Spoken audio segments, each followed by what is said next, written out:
em ordem, pois você morrerá.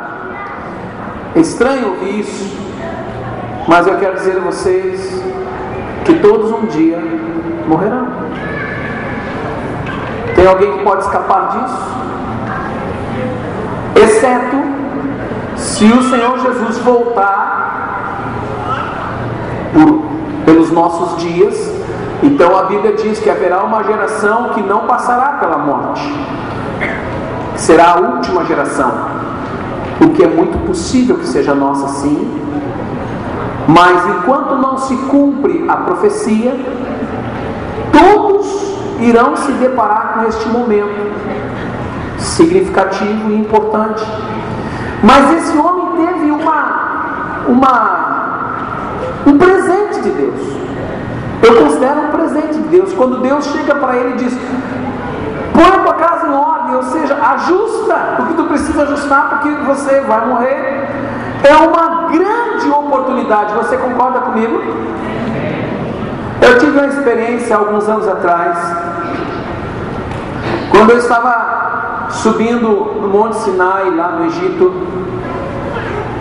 e nós subimos uma caravana bastante grande, e estava ao meu lado um pastor do Rio de Janeiro, lá de Belford Roxo, um homem desse tamanho, um homem zarrão assim, e subimos tranquilamente. É uma montanha gigantesca.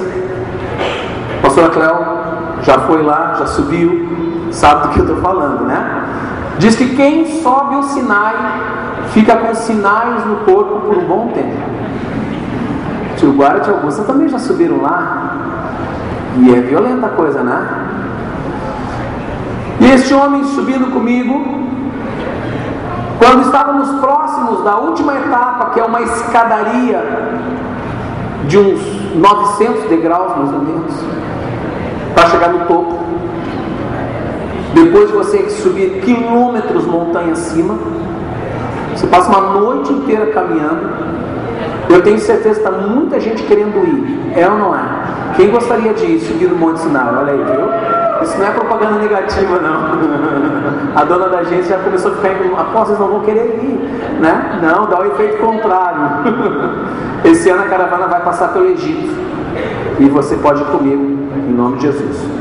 E quando chegamos lá, antes de subirmos a escadaria,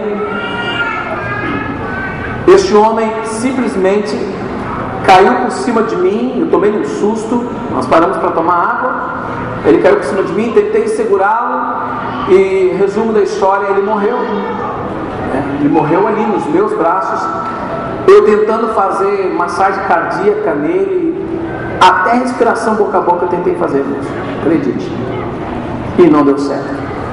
O homem partiu, orando para ressuscitar, Deus não quis, eu e toda a caravana que lá estava. É interessante ver que aquele homem, ele deu vários sinais antes de que ele sabia que ia morrer. No café da manhã daquele dia, na mesa, ele fez uma declaração dizendo: hoje eu estou realizando o meu sonho, estou pronto para partir. O sonho dele era subir o Sinai. Ele deixou uma carta para a família, ele deixou uma gravação se despedindo da igreja e da família. Ele sabia que não ia voltar. São poucas as pessoas que eu tenho conhecimento de que Deus dá uma oportunidade dessas. O que você preferiria? Morrer de sopetão ou ter uma chance de Deus dizer assim: olha, você tem mais uns diazinhos aí, dá ajeitada no que precisa ajeitar? Quem gostaria dessa oportunidade? Eu me lembro há uns anos atrás, quando eu fui assaltado, e dois homens, um encostou uma arma na minha barriga e o outro encostou a arma na minha cabeça. Eu tinha um restaurante em Porto Alegre, o Sr. Jorge conheceu, né? Chegou a conhecer? Não conhecia esse restaurante em Porto Alegre? Achei que tivesse conhecido. Encostou uma arma na minha barriga e o outro na cabeça. Irmãos, eu nunca vi assim ajuste com Deus tão rápido.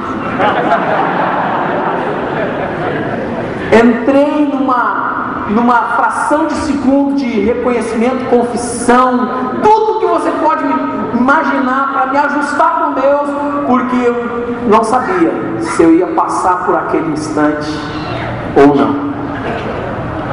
O dono da lanchonete, que fica 2 quadras da onde estava a minha, uma semana depois foi executado. Nunca fiquei sabendo, mas tudo indica que sejam as mesmas pessoas que passaram lá pela nossa. Esse rei teve essa oportunidade. Deus mandou um profeta até a casa dele. Olha o mimo do pai, o mimo de Deus. Manda o profeta lá na casa, porque ele tinha sido um homem justo, porque ele tinha sido um homem bom, porque ele tinha sido um bom rei, ele tinha agradado a Deus. Deus dá essa direção. Mas acontece algo nesse meio de caminho.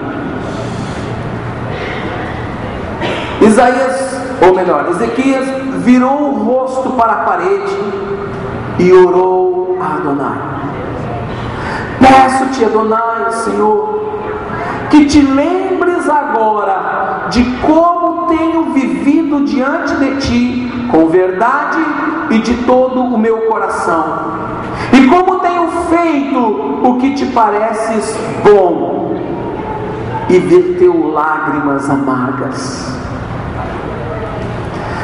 É a experiência de intimidade com um homem que conhecia Deus, que, embora tendo recebido a notícia de que iria morrer, ele tem uma liberdade de se expressar diante de Deus. E ele diz: Senhor, com outras palavras, ele está dizendo assim: me dá mais uma oportunidade, espicha um pouquinho mais o meu tempo, alarga os meus dias. Lembra-te de mim, Senhor. Eu tenho tentado, eu tenho buscado, você me conhece. E diz a palavra que ele ali derramou as suas lágrimas diante de Deus. Eu quero dizer que Deus é derretido diante de lágrimas.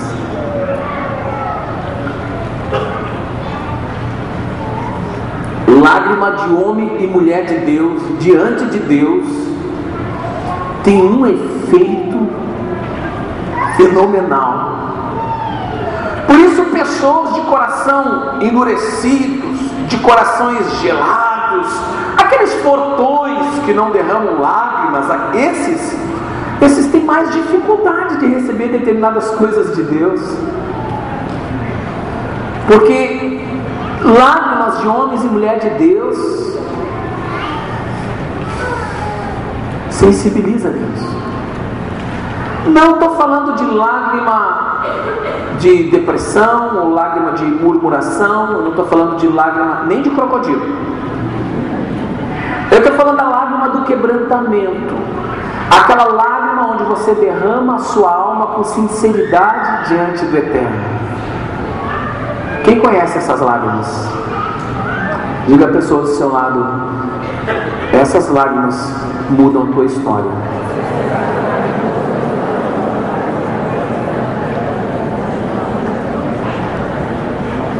Então a palavra de Adonai veio a Isaías: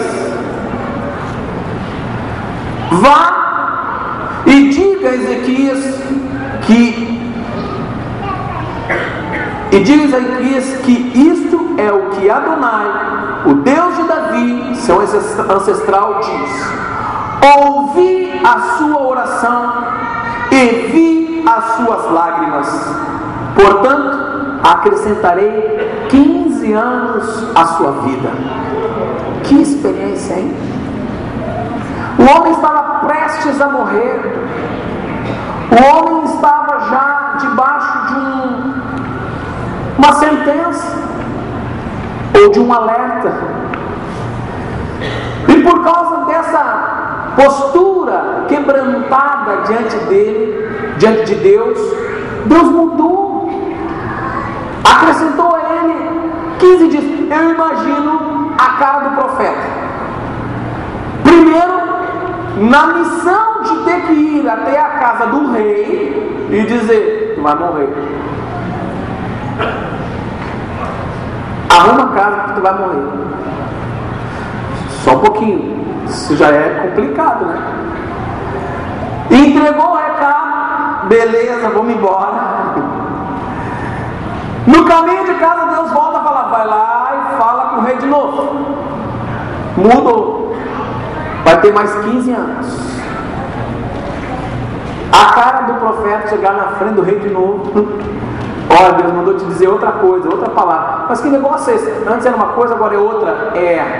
Isso pode acontecer? Pode. Em circunstâncias específicas, pode. Deus pode mudar um decreto que foi estabelecido sobre sua vida? Pode.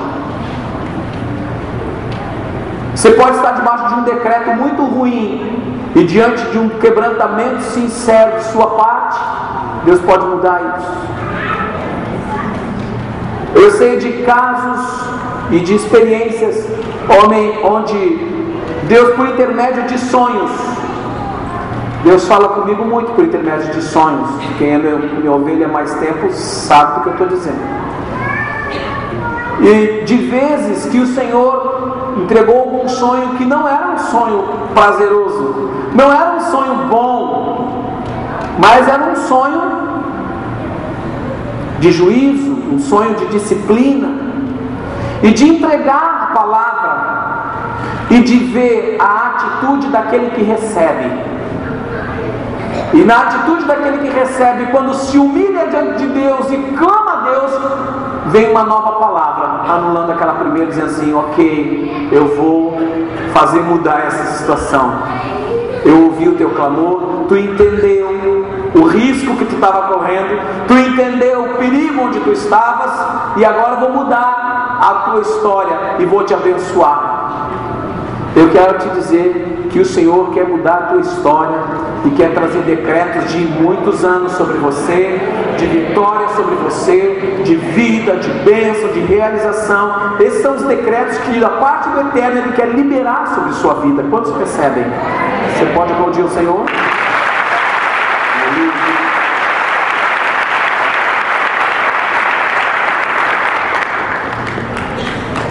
Mas me chamou a atenção dentro desse texto a expressão quando Deus, através do profeta, fala ao rei, diz: arruma a casa, põe a casa em ordem. Quando olhamos o todo da história deste homem, o próprio Deus aprovou. O próprio Deus tem uma palavra de reconhecimento, e ele, quando faz a oração dele, ele é sincero e diz: Senhor, tu sabe quanto eu tenho me esforçado para ser um homem justo, um homem bom, aprovado. Mas, no entanto, havia coisas para serem colocadas em ordem.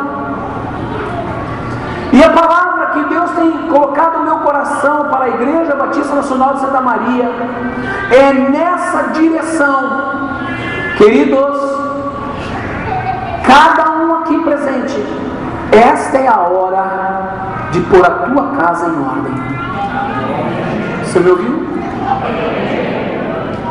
Essa é a hora de pôr as coisas em ordem na sua vida. E quando entendemos essa expressão, pôr a casa em ordem, nós temos que fazer uma análise profunda e começar de dentro para fora, começar a olhar primeiro para a sua vida diante de Deus. Está em ordem? Você é um homem, uma mulher que realmente se relaciona com Deus? Você tem uma vida devocional? Você busca o Senhor? Você tem oração? Você medita na palavra? Você vive essas práticas da fé? Ou você vive a religião evangélica? Se você vive a religião evangélica, a tua casa está fora de ordem. A tua casa, chamada tua vida, está fora de ordem. A chamada de Deus é para, nesse exercício, iniciando pelo eu, começar a pôr as coisas em ordem. Hoje o Senhor está te chamando para isso. Amém? Ampliando esta arrumação, olhamos para o aspecto familiar. A tua família está em ordem? Você vive o seu papel dentro do seu lar de maneira justa, de maneira aprovada? Você é um bom marido, uma boa esposa, um bom pai, uma boa mãe, ou um bom filho, um bom irmão? Isso está em ordem na sua vida ou isso está em desordem? Nós aprendemos que toda a desordem, ela quebra com a justiça, com o centro de justiça. Tudo que está fora de ordem está fora do prumo, está fora do que é justo. E as bases do trono de Deus, na base do trono de Deus está a justiça. Onde falta justiça, onde falta a ordem, ali se abre o espaço para toda espécie de iniquidade. Num lar onde o marido não cumpre o papel dele, ou a esposa não cumpre o papel dela, ou qualquer um dos membros da família não vive realmente o seu papel, dentro deste lar entra o caos, entra a desordem e entra a iniquidade. Foge o temor de Deus, abre-se brechas para ações espirituais malignas, visitações espirituais de opressão, de angústia,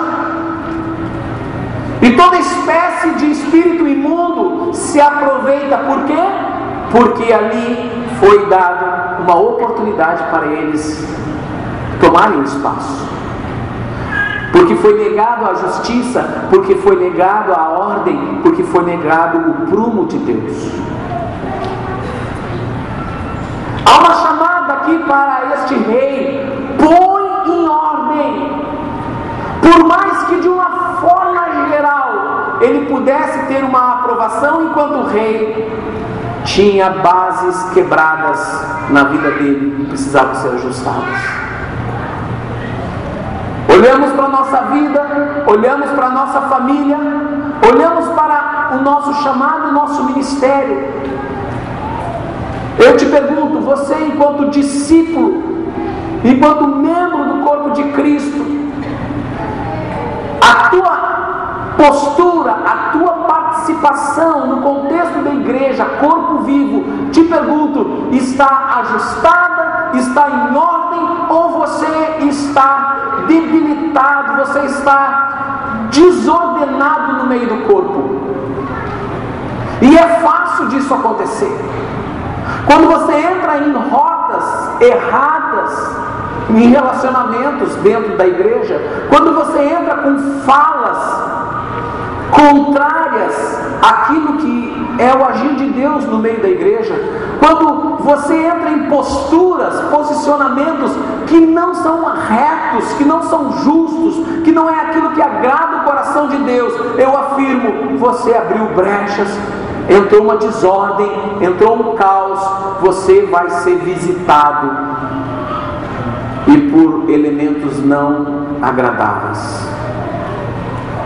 Muitos acabam ficando com perturbações na alma, muitos acabam ficando debaixo de um jugo de isolamento.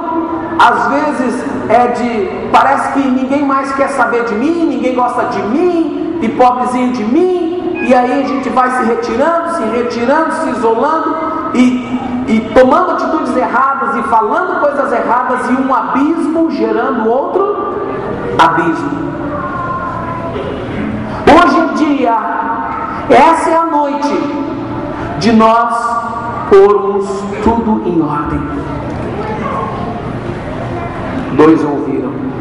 Essa é a noite para pormos tudo em ordem nas nossas vidas. Amém?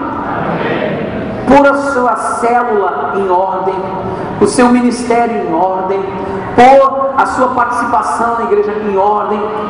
a sua vida, a sua família, a sua participação como membro do corpo de Cristo, tudo em ordem, por a sua vida toda em ordem. Essa chamada que o profeta deu ao rei, por misericórdia de Deus, certamente é porque Deus queria receber este rei nas honras completas. Você entende o que eu quero dizer? Que lindo se esse homem ouve essa palavra e ele entende o que Deus está falando com ele, e ele toma atitudes. Ele diz: não, Deus está mandando eu colocar a casa em ordem, ok, vou fazer um checklist, vou fazer um apontamento de tudo que está em desordem na minha vida, tudo que está errado, tudo que não está agradando a Deus, tudo que precisa ser consertado, e eu vou tomar uma atitude hoje. A partir de hoje eu vou consertar, eu vou ajustar, e na hora que eu tiver que partir, eu vou partir, mas eu vou partir diante de Deus, me encontrar com Ele, com tudo em ordem. Quem quer essa história de vida para si? Aleluia, eu também quero.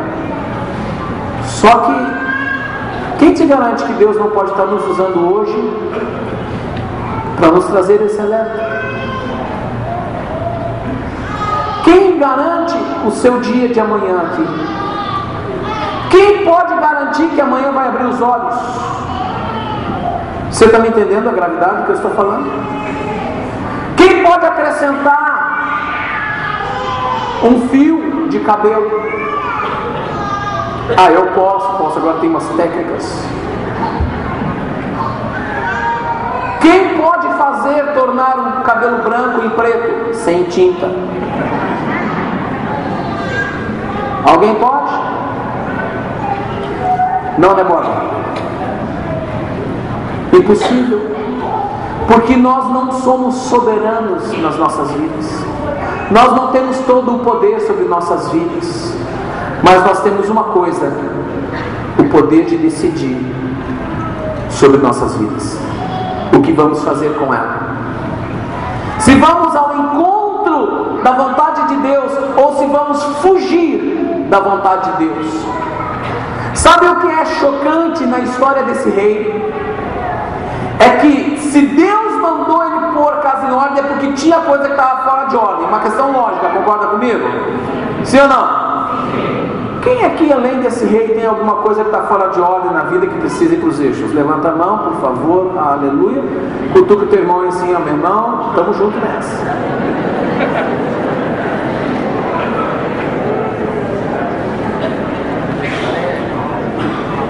Só que é o seguinte: quando lemos a sequência desse texto, nós ficamos impactados, porque o quebrantamento deste homem tocou o coração de Deus, sim ou não? Deus mudou o decreto sobre ele, sim ou não? Sim. Mas o que naturalmente Deus ficou esperando dele? Hein? O que naturalmente Deus ficou esperando de atitude desse homem? Colocasse as coisas em ordem. Simples assim. Porém, quando lemos na sequência dessa história, nós descobrimos que mesmo Deus tendo dado esses 15 anos a mais, este homem não fez o que deveria ter feito. Ele não colocou em ordem o que deveria colocar. Pelo contrário, ele se ensoberbeceu espiritualmente da experiência que ele teve com Deus. Ao invés de ter uma atitude justa, e num tempo posterior, ele recebe uma visitação de um povo que viria se tornar grande inimigo de Israel, e ele simplesmente, na sua vaidade, ele mostra todas as riquezas do palácio, todos os tesouros que havia acumulado. Ele ostenta tudo aquilo, nada mais, nada menos do que para os habitantes de Babel. E aí, a história diz que o profeta vai novamente à casa desse rei e pergunta: o que você fez? Eu mostrei as riquezas do reino. E a palavra do profeta veio a ele dizendo: saibas que tudo o que tem aqui será levado cativo para lá. Até os teus descendentes serão levados cativos para lá. Os homens, teus descendentes, serão tornados eunucos do rei de Babel. Tudo será levado por causa da tua imprudência. Não era melhor ele ter morrido naqueles dias lá? Tem milagre que Deus faz nas nossas vidas, tem bênçãos que Deus derrama nas nossas vidas, que nós precisamos saber administrá-las. Porque se você não souber administrar determinadas bênçãos, coisas grandes que Deus derrama sobre você, você pode tomar uma rota errada, uma rota de orgulho, de vaidade, de soberba. E aquilo que era para ser bênção se torna um grande prejuízo. E sabe o que é mais chocante na história desse rei? É que quando ele é avisado de tudo que iria acontecer, ele ficou feliz, ele ficou contente e disse: é boa essa palavra. Se você ler na sequência do texto, capítulo seguinte, você vai ver essa declaração do rei: é boa essa palavra. Eu te pergunto, de sã consciência, olha para mim, foi boa a palavra que ele recebeu do profeta agora? Tudo será levado, seus descendentes serão cativos, teus filhos serão eunucos no palácio do rei. É boa essa palavra? Não, mas o rei achou que era boa. Sabe por quê? Porque não seria nos dias dele. Ele não ia passar por isso. Os descendentes que iriam. Problema deles. Eu te pergunto, um homem que entrou numa rota dessas, eu te pergunto, não desviou o propósito? Seu coração não entrou numa ruína? E ele teve todo um histórico bom, ele teve toda uma caminhada boa. Irmãos, nós podemos ter uma caminhada boa durante muito tempo, mas por algum motivo ou outro, se não vigiarmos, nós podemos perder a rota. Nós podemos entrar em situações reprováveis e começar a entrar numa ideia tão equivocada de que pelo simples fato de saber que esse mal não vai ser sobre mim diretamente, tá bom, isso é uma demonstração plena de egoísmo, de uma pessoa que está vivendo para si. E eu quero te dizer que nós não devemos viver para nós mesmos. Nós precisamos viver para a geração futura. Quem já viu aquelas corridas de revezamento de bastão? Acho que chamam 4x400, uma coisa assim. Os caras vêm correndo com bastão, mas só quem ganha é o último que chega com bastão, amém? Quem ganha é o último que chega com bastão? Não. Desde o primeiro que saiu com bastão, quando ele passa para o segundo, quando ele passa para o terceiro, quando ele passa para o último, e esse último chega lá na reta final, na hora de condecorar os vencedores, ele sobe no pódio, toda a equipe, desde o primeiro. É ou não é assim? Eu quero te dizer que Deus trabalha da mesma forma com as gerações.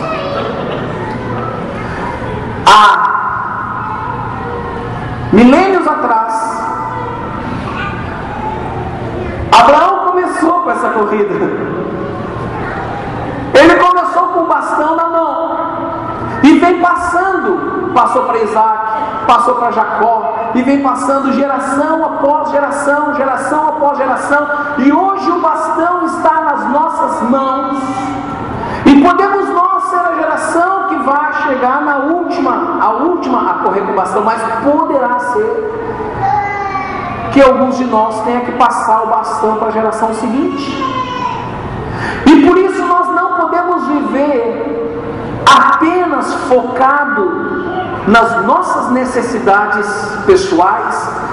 Mas isso aqui vai me trazer bem, isso aqui vai ser bom para mim, isso aqui eu vou ter deleite, isso aqui vai me satisfazer, isso aqui vai ser gostoso, isso aqui eu quero, e eu quero, e eu quero, e não tenho olhar nenhum para a geração seguinte, para as nossas crianças, para os nossos adolescentes, para os nossos jovens, que já estão pegando junto conosco no bastão. Nós precisamos mais do que nunca entender que a geração de hoje é a semente da geração de amanhã, e temos que fazer o nosso melhor, e para isso nós não podemos viver em si mesmado, nós não podemos viver apenas para os nossos deleites. Esse é um tempo da igreja ampliar a sua visão, é um tempo do povo de Deus ampliar a sua postura e começar a trabalhar. Quando a gente trabalha para a geração seguinte, ouça o que eu vou te dizer, a gente passa e releva muita besteirinha, viu? Quando a gente vive para o próximo, muita coisa que nos afeta, que nos incomoda, que nos perturba, a gente, isso é besteira, passa por cima, vamos embora, eu não vou ficar patinando em cima dessa baboseira aqui. Mas quando a gente é muito para nós mesmos, qualquer coisinha me faz parar, qualquer coisinha me faz reclamar, qualquer coisinha me faz apontar o dedo, qualquer coisinha me faz abrir mão daquilo que Deus tem para as nossas vidas. Este é um tempo de pôr tudo em ordem. Amém? Esse é um tempo de pôr tudo em ordem. Eu não sei na sua vida, conheço muitos de vocês, não conheço todos vocês, mas quero conhecê-los. Mas uma coisa também sei, eu não conheço intimamente, profundamente a maioria de vocês. Mas uma coisa eu também posso dizer, que no Espírito eu posso sentir muita coisa que acontece na vida de vocês, porque é assim que Deus faz. Quem é pastor sabe do que eu estou dizendo. Posso sentir os dramas e as aflições, assim como Jesus, ele chegava em determinados ambientes e ele discernia no Espírito o que acontecia ali, o sentimento e até pensamentos, ele conseguia discernir das pessoas que ali estavam. Esse é um tempo de nós pormos a casa em ordem. Amém? Quem está disposto, mas assim, de uma atitude radical. Uma vez eu vi um livro que o título é esse: Jesus o Radical. Ser radical é bom, viu, gente? Se disser para você que ser radical é ruim, eu quero dizer que ser radical é bom. Ser radical significa ser apegado às raízes. Radical vem da raiz. Nós precisamos ser apegados a raízes. As raízes da verdade, as raízes dos princípios. É nesse sentido. Não estou falando daquele radicalismo intransigente, não estou falando daquilo. Eu estou falando de ser apegado a valores e princípios da verdade. Amém? Jesus era radical nessas questões. Nós precisamos ser também. Nós precisamos nos moldar a Ele, nos adequar a Ele. Não queira você adequar a palavra de Deus a sua vontade, ao seu gosto, às suas ideias, não vai funcionar. É nós que nos moldamos a Ele. Hoje é o dia para pôr tudo em ordem. Nós vamos participar da ceia daqui a pouco. A ceia, dentre das muitas revelações, quem sabe naquela ceia que eu ministrei em janeiro lá no Farrezinho, deve lembrar a quantidade de significados espirituais que tem a ceia. Dentre as muitas aplicações que a ceia tem nas nossas vidas, uma delas é uma oportunidade para pôr as coisas em ordem, para pôr a vida em ordem, para pôr as tuas posturas, os teus comportamentos, a tua linguagem, os teus relacionamentos, pôr a vida em ordem. Então participar da ceia sem condenação alguma. E aí recebemos saúde da parte de Deus, recebemos vida da parte de Deus, recebemos as bênçãos da parte de Deus, recebemos tudo que há em Deus. A vida dele entra em nós. Amém? Só quem tem alguma coisa para pôr em ordem, fique em pé, por favor. E que está disposto a pôr.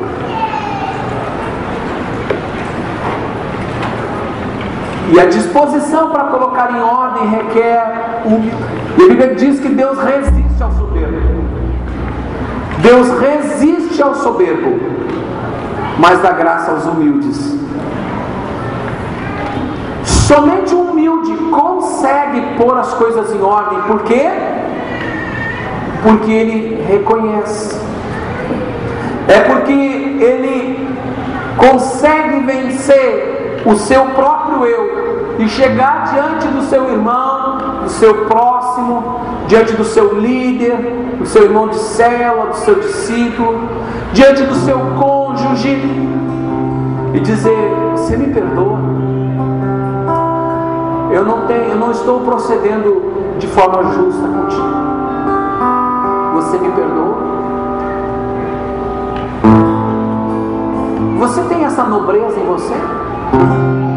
Você tem essa capacidade de romper com a sua soberba e o seu orgulho e ser humilde e chegar diante do próximo, olhar nos olhos e me perdoa?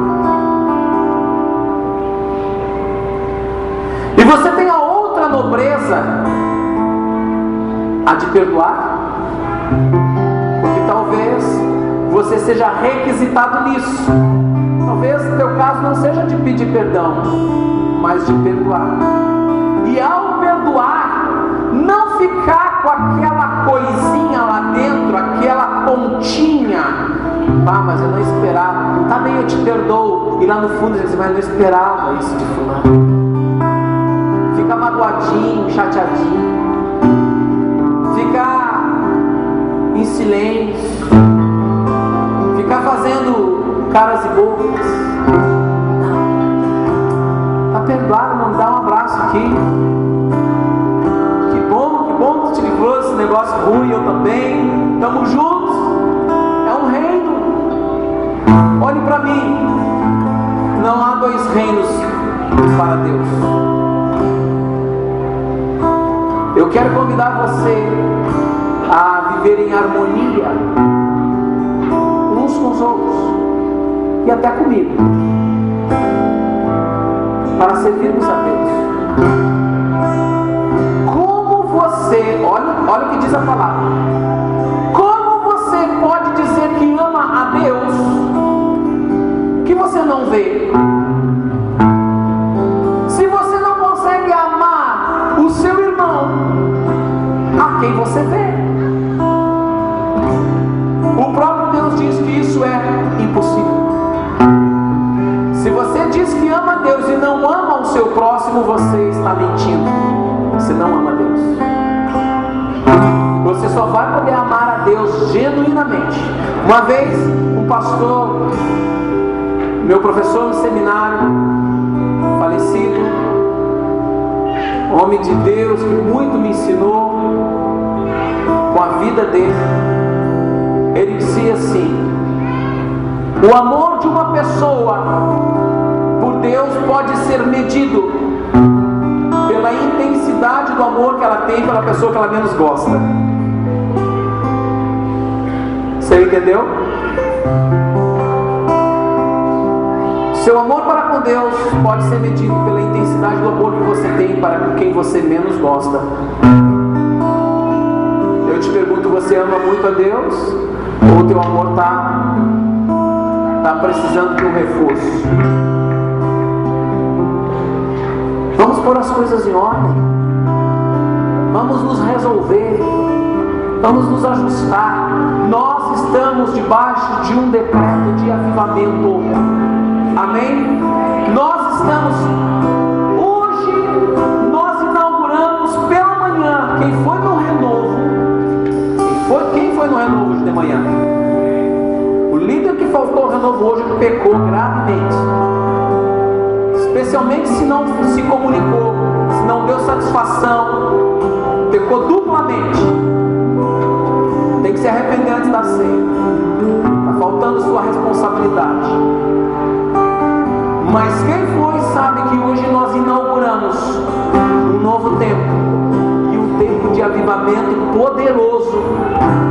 Chega de anúncio de morte da nossa cidade. Chega. Basta, 240 já é muita morte para nós, irmãos. Hoje nós estabelecemos um decreto de vida, e essa palavra de vida que flui e sai do altar do Senhor vai alcançar as nações da terra, porque você vai ser cheio do Espírito de Deus, cheio de vida de Deus, cheio de poder de Deus, e as nações verão.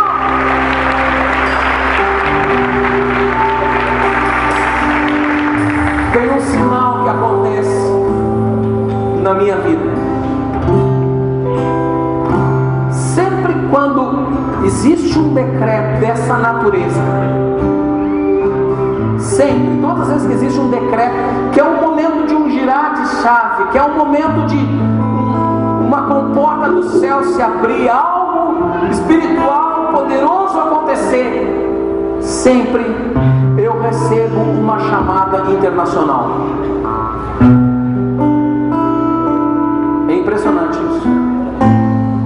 Eu liberei palavras hoje de manhã, saí da igreja meio-dia, toco meu telefone dos Estados Unidos.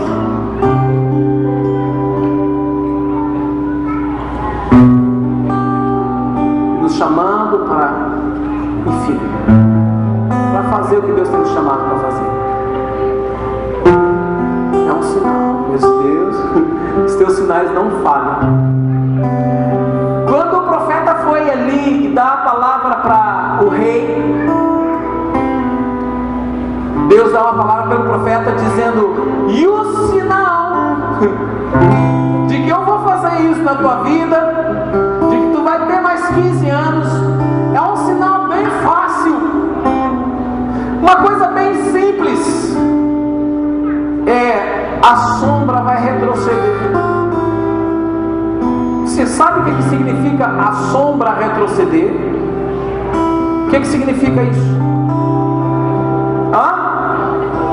O sol, e não só o sol, tudo, irmãos. Eu creio que Deus naquela hora fez todo o cosmos voltar para trás, só para dar um sinal para um homem de Deus.